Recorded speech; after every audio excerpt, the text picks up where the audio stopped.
Rapaz, aqui tá. A minha voz já é de FM. Eu acho que é FM em mais. Gente, eu quero primeiro me dirigir ao povo de Aninduba, né? Aninduba? Aninduba o nome, né? É isso? Então eu sei que esse som está indo muito longe. Então onde você está? Aqui do Aninduba. Ouça essa palavra. Tudo que está sendo daqui hoje é para essa comunidade de Aninduba. Eu passava aqui 40 e poucos anos atrás para ir para o Lago Grande. Trabalhei mais 10 anos no Lago Grande. Cheguei até a morar em Curuai. Eu passava aqui na frente e botava minha mão para cá. Um dia a Igreja da Paz vai pregar o Evangelho na Aninduba. Não sei quem que ia ser. Eu tinha vontade de entrar aqui, mas o meu negócio era no Lago Grande. E também outra comunidade aqui que tem uma escada. Dá vontade de andar naquela escada, subir. Eu tinha que ir lá para o Lago Grande. E dizia: Senhor, traga gente para pregar o Evangelho aqui. E eu já soube que também tem igreja. Como é o nome dessa comunidade? Que tem a escada comprida? Guajará. Eu sei que até do Picanha já tem, né? Arapixuna. E fomos entrando. Pregando o Evangelho. Não a religião, é o Evangelho. Então, para mim, eu quero agradecer esse casal de alunos que hoje são pastores. Há mais de 30 anos atrás eu fui professor dele lá em Juruti, por trás de Juruti Velho, onde tem o COA. Foi doada para nós por muitos anos. E eu fui diretor da escola lá, numa época, através do pastor Lucas, nosso líder que partiu. E hoje eles me convidaram para vir aqui, nessa festa com vocês, o Arraial do Povo de Deus. Irmãos, assim, com todo o meu coração, essa dramatização que eles vêm falando aqui era o suficiente, mas eu vou falar algo, em poucas palavras, em cima disso. Eu já tenho 65 anos de idade. Eu estou seguindo Jesus há mais de 40 anos, sem vacilar, pela graça de Deus, pregando o Evangelho. Quando eu comecei na Igreja da Paz, eu converti, entreguei a minha vida para Jesus, a Igreja da Paz não tinha 200 membros em Santarém. E eu estou nessa caminhada até hoje. E para mim é um prazer poder pregar para o povo daqui. Eu achei lindo esse apelo que foi. Vocês vieram aqui pegar o graveto. Isso é sinal que vocês estão com fome de Deus. Estão com desejo de Deus. E eu queria, o texto que eu vou ler aqui, está ali na Bíblia, mas eu vou recitar aqui. O tema dessa palavra, dentro do que eles dramatizaram aqui, é sobre os sinais da volta de Jesus. Os sinais claros. Nós não temos tempo, vamos continuar amanhã de manhã aqui na igreja, amanhã vai continuar essa palavra. Então, o texto que eu queria ler, recitar, é João capítulo 14, até o versículo 6. Jesus disse o seguinte: não se turbe o vosso coração. Crede em Deus, crede também em mim. Na casa de meu pai há muitas moradas, diante de que você viu aquelas 7 trombetas do Apocalipse. Então isso vai acontecer, e algumas coisas já estão acontecendo nos nossos dias. Então ele disse: não se turbe diante de tudo isso. Nós estamos vivendo, pelas profecias bíblicas, os últimos dias. E eu costumo dizer que quando alguém nos promete uma coisa, uma vez e cumpre, 2 vezes e cumpre, a nossa tendência cada vez mais é acreditar naquela pessoa. E as 3 maiores profecias da Bíblia. As 3 maiores profecias da Bíblia. Qual foi a primeira profecia da Bíblia? Que Jesus ia nascer de uma virgem chamada Maria. Os profetas profetizaram. E isso aconteceu há mais de 2000 anos atrás. É provado e comprovado que isso aconteceu. Ele nasceu, o Salvador, há mais de 2000 anos atrás. A segunda maior profecia, depois que ele veio, viveu e morreu e ressuscitou, ele disse que viria o Espírito Santo. Quem aqui já foi batizado do Espírito Santo? Diga amém. Então quem não foi pode ser batizado no Espírito Santo. Eu já fui há mais de 40 anos atrás. Então essa profecia já se cumpriu há mais de 2.000 anos, e muitas pessoas no Brasil e no mundo o batismo do Espírito Santo. Que o Espírito Santo, na velha aliança, ele não era residente, ele vinha de vez em quando, mas depois da pedra angular que Jesus veio, morreu, ressuscitou, começou a igreja a nascer em Atos capítulo 2, as pessoas que foram batizadas do Espírito Santo. E qual é a terceira profecia? Que ele vai voltar.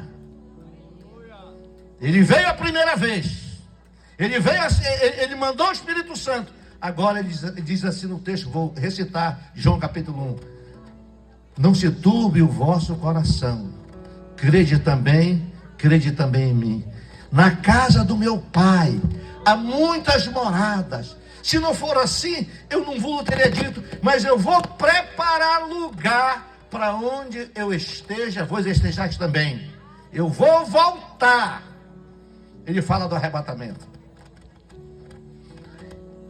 E antes desse arrebatamento, os sinais já começaram a acontecer. Está lá em Mateus capítulo 24.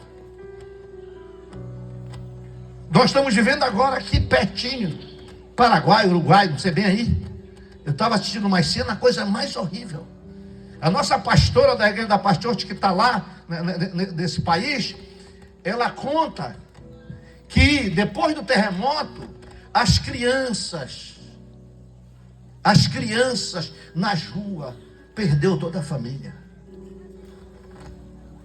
Depois que passou,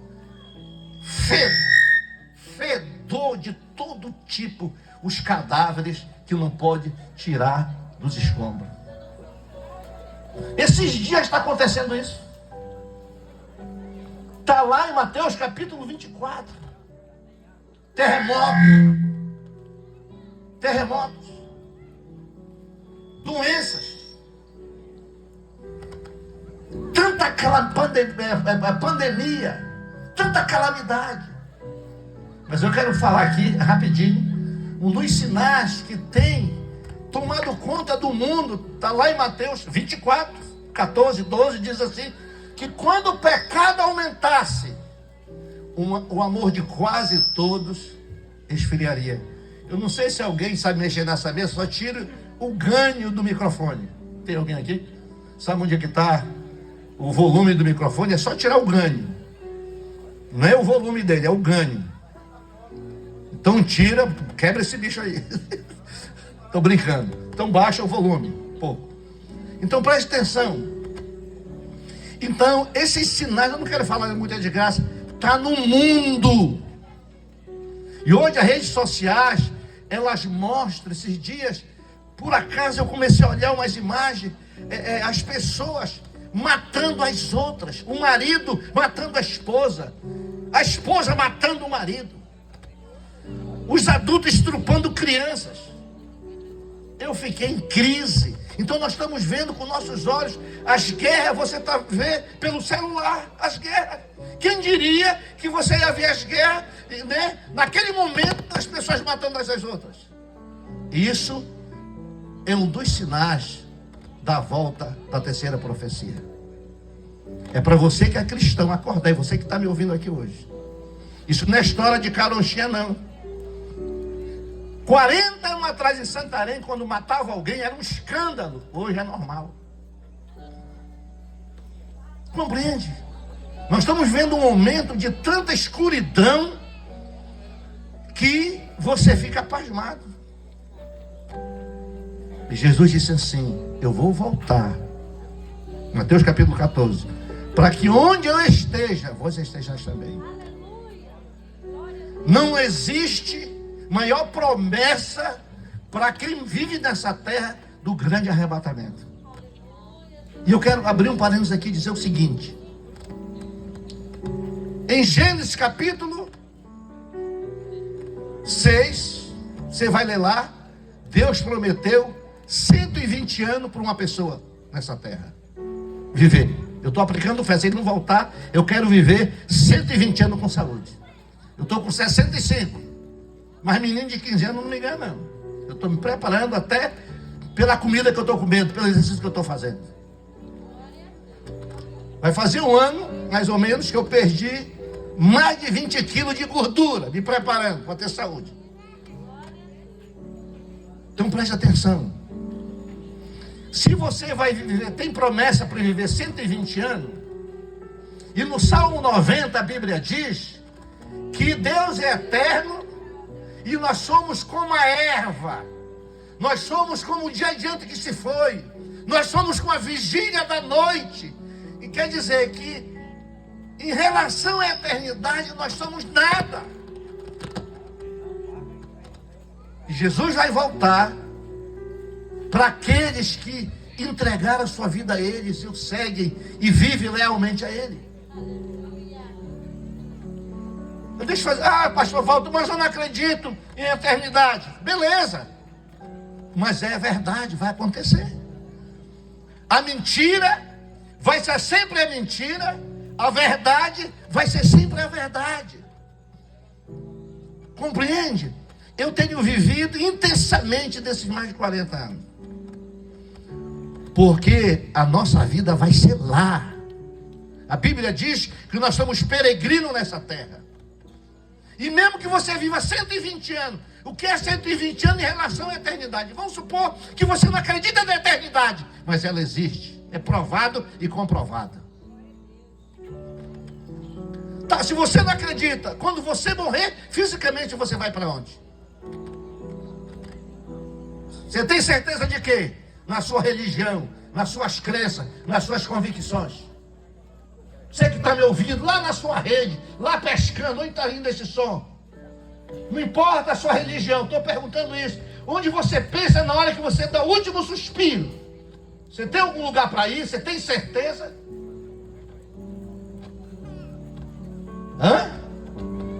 São perguntas que a gente tem que encarar. Eu lembro quando eu pensava na morte, pensando em mim. Eu não conhecia a Bíblia, não conhecia nada. Eu era igual esses pedaços de pau no rio Amazonas descendo o rio. E quando eu pensava na morte física, o que é morte física? Segundo o dicionário, é uma circunstância que acontece na vida de alguém que nasceu nesse planeta. E uma circunstância pode ser uma doença, pode ser um acidente, pode ser a velhice, pode ser o que for. Você vai morrer, não tem jeito. É morte física. E quando eu pensava nisso, eu achava sem graça. Eu, por volta vai acabar. Eu achava sem graça a vida. Aí eu entrava em parafuso, que é uma palavra da aviação. O avião está caindo, o cara não sabe o que faz, fala com a torre já disse tudo, já fez tudo, já fez, o avião está caindo, então vai ouvir qualquer voz. Compreende? E passados os anos, eu comecei a estudar a Bíblia. A Bíblia é o único livro que promete vida eterna. Estou falando de religião. Não estou falando que nossos pais nos ensinaram. Ensinaram muitas vezes, mas ensinaram errado. Eu nasci nessa humor. E se ele estiver enganado?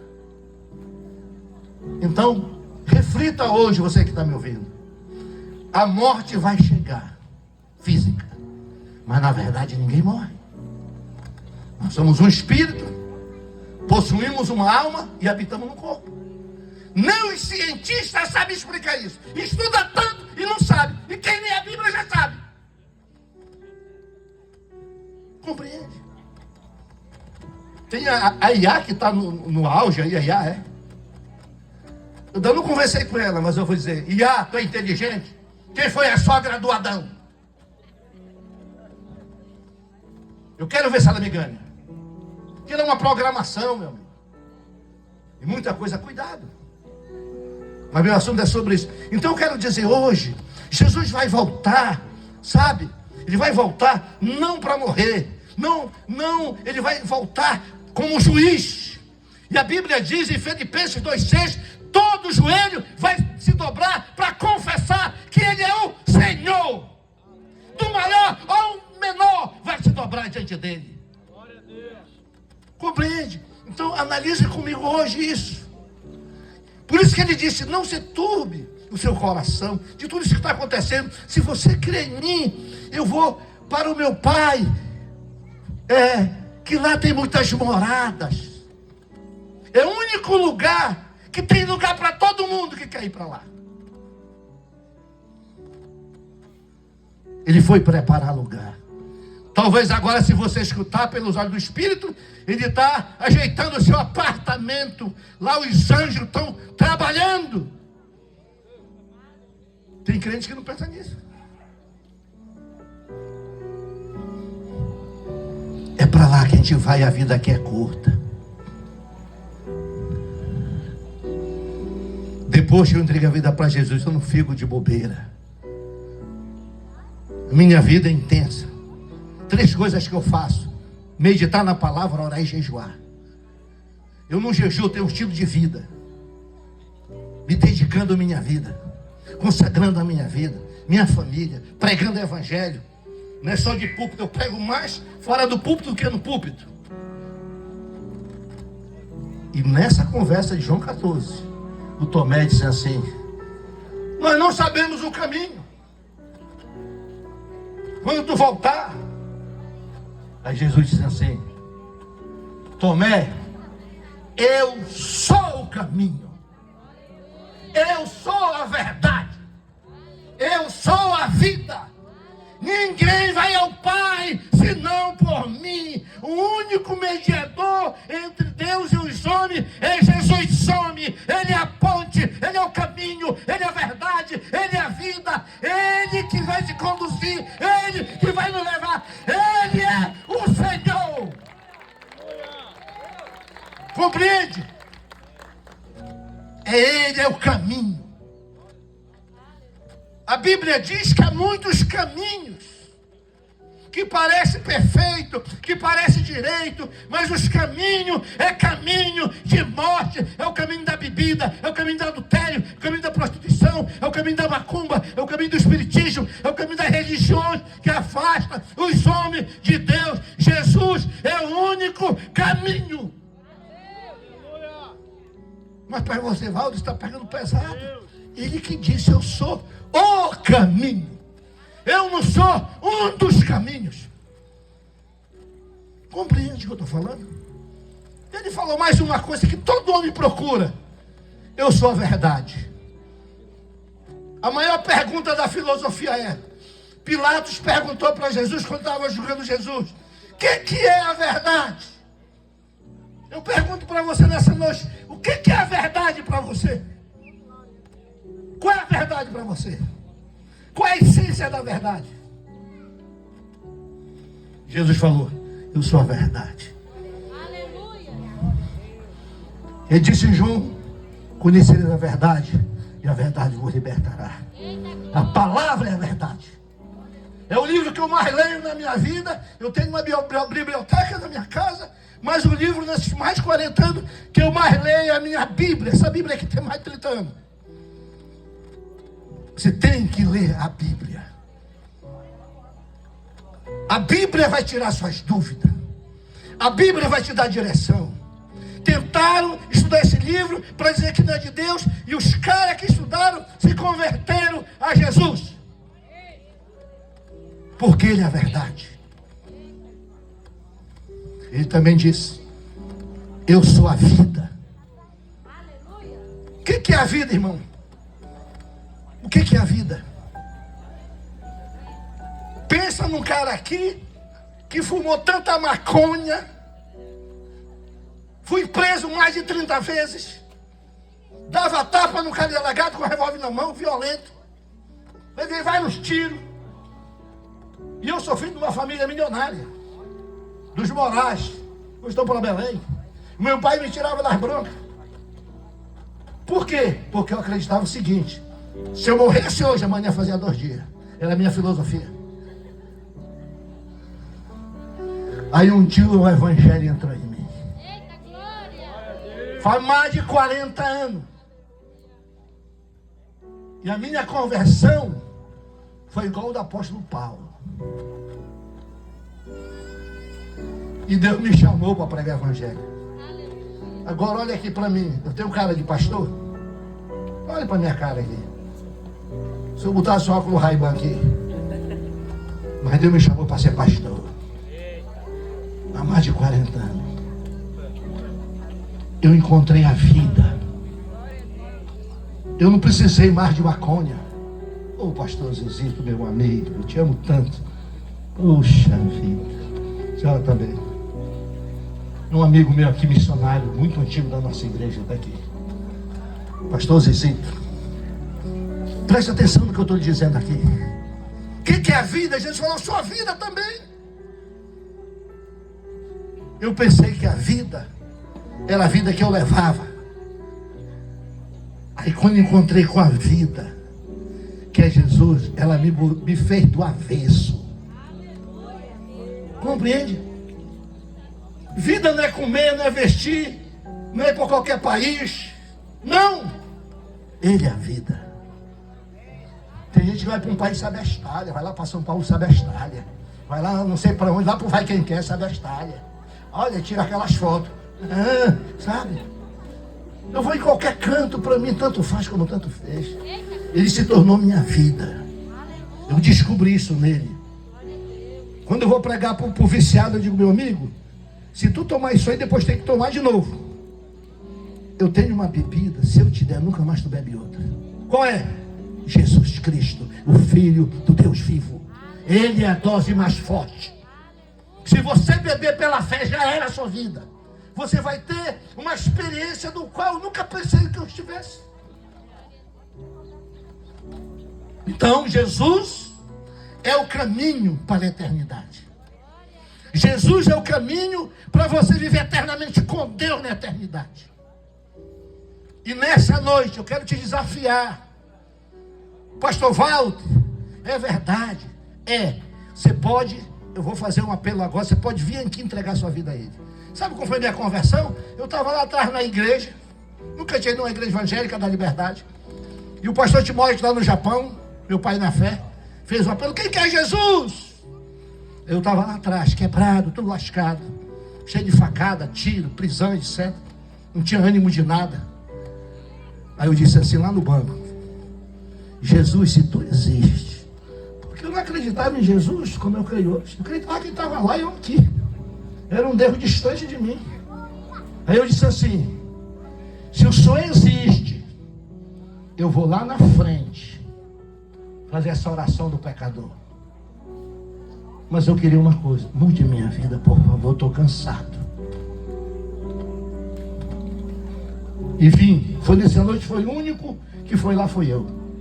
Não senti nada, não me emocionei, não lembro nem o que ele pregou. Foi de 83 para 84, e fui lá, e fui embora para casa, não senti nada, não me lembro do dia. Faz mais de 40 anos que nunca mais entrou na minha boca um cigarro comum, um gole de bebida.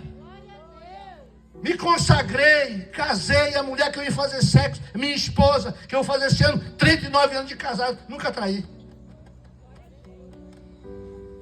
Tenho 3 filhos. Jesus, Ele é vivo. Eu quero te desafiar hoje. E você que é cristão, Ele motivou a gente com a eternidade. Eu vou preparar lugar. Eu vou preparar lugar para vocês. Ele estava motivando com o nosso destino eterno. Vamos ficar em pé? Cadê os cantores aqui? Eu acho que não sei se eu já passei do horário.